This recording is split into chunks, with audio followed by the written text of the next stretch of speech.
Thanks for joining me.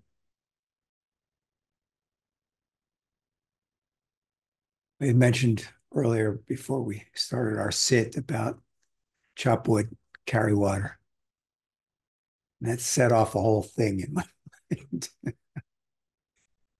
So usually when we think about that, we think of it, well, I do anyway, two different ways.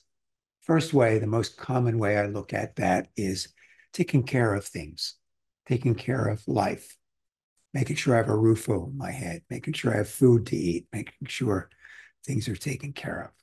Chop wood, carry water. The fact that this is what we have to do in order to be here. There's another way to look at it. When we do our walking meditation, where are we going? Is there some goal? Where are we headed to? Is there a past? Is there a future? We're just walking. So this just walking symbolizes something. What is that? When you carry water, just carry water. It's not carrying it oh, my bucket has a hole in it. It's leaking. I won't make it to the house in time. Make my soup. There's no projecting into the future, no past, no present, just carrying water. Same with chopping wood. If you've ever chopped wood, I used to chop wood to heat my stove. That's how I kept warm. It's February. We're in Florida. We're complaining about all the hassles we had today. People up north are thinking, yeah, right. Some tough life you've got there, Florida, 70-degree weather. While I'm all snowed in here in Michigan. So this chopping wood, back to that.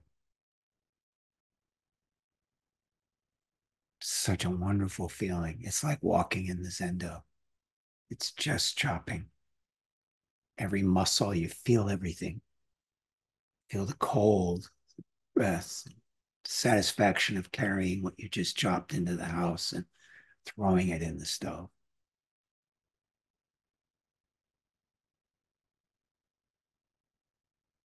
So what does this reference? What is it that chopping wood, carrying water is really talking about? Prajna Paramita, the perfection of wisdom. That's no different than chopping wood, carrying water. There's no place to go. Just chop the wood, carry the water, walk, sleep. And this is a kind of equanimity that we don't experience because of all the disease that we have around our anxieties about what's happening next.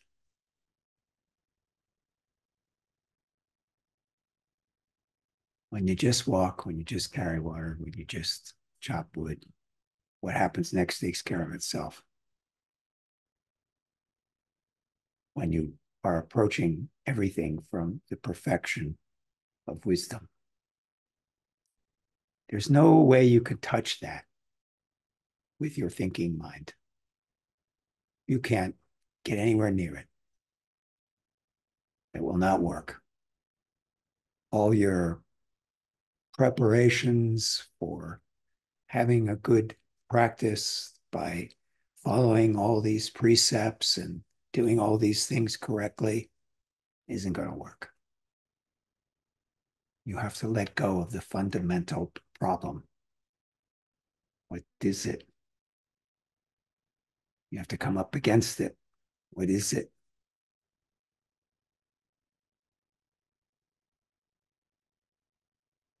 Past, present, future. Where is it?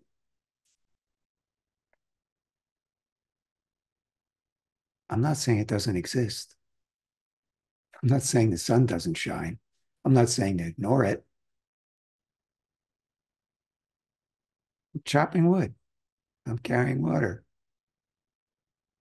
taking care of things, but doing it from the point of view, if it can be called a point of view, of the perfection of wisdom, which is just this one mind. It's not, it has no place in space. There's no thing you can grab onto. There's no way to define it that you can hold it. I happen to like referring to it as suchness, because suchness is not something you can hold on to. You see, how can you grab it? Can you grab it? Can you grab suchness? Where is it? Because we have this relationship with phenomena, because of eyes, ears, nose, tongue, body, mind, and everything that we see, touch, feel, experience, and have mental formations about that. All of that is the grasping. That's where we're holding on for dear life. So another question is, what happens when you die? Where is all that? But what about perfection of wisdom? Does that leave? Is there a beginning and an ending? Speaking at it from the point of view of the perfection of wisdom or suchness. Where's it end? Where's it begin? Does it begin with your thought, with your breath, the end of your breath? Suchness has no beginning, has no end.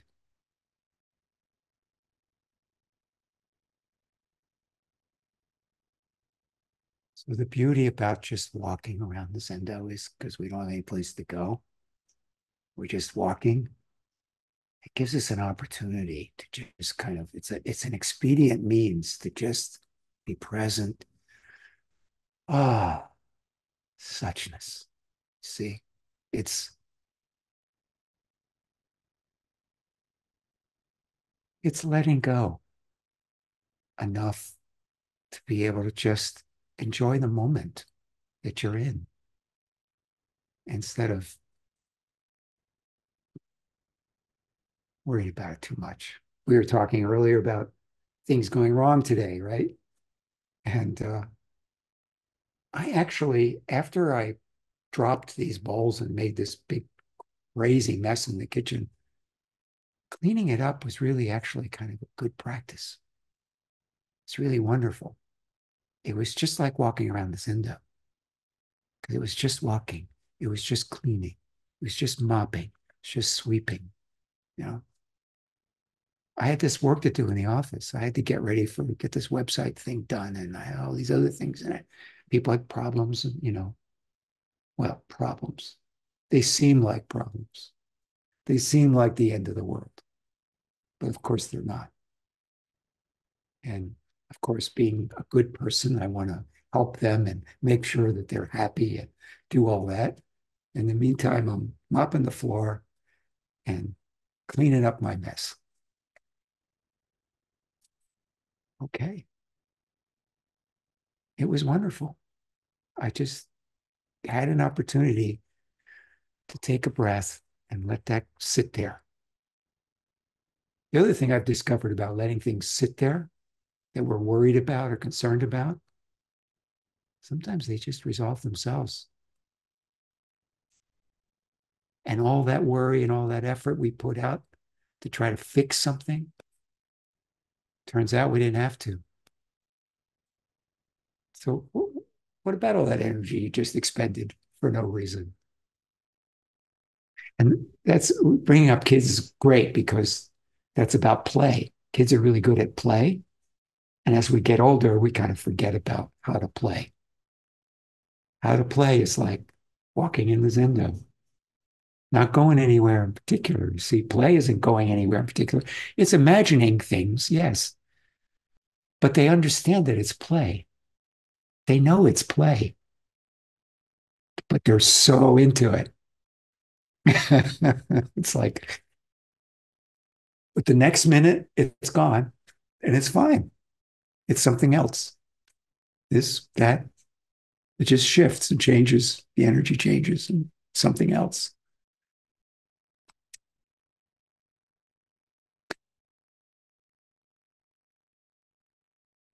So, anyway, I was going to start the whole talk with "Don't worry, be happy," but I wasn't going to be able to get away with that one.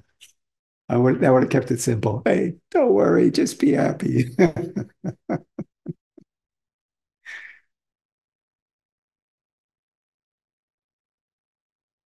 you know, isn't it interesting how you can take something like chop wood and carry water and look at it from two different points of view that are so one kind of leads you down the path of struggle. Life is struggle.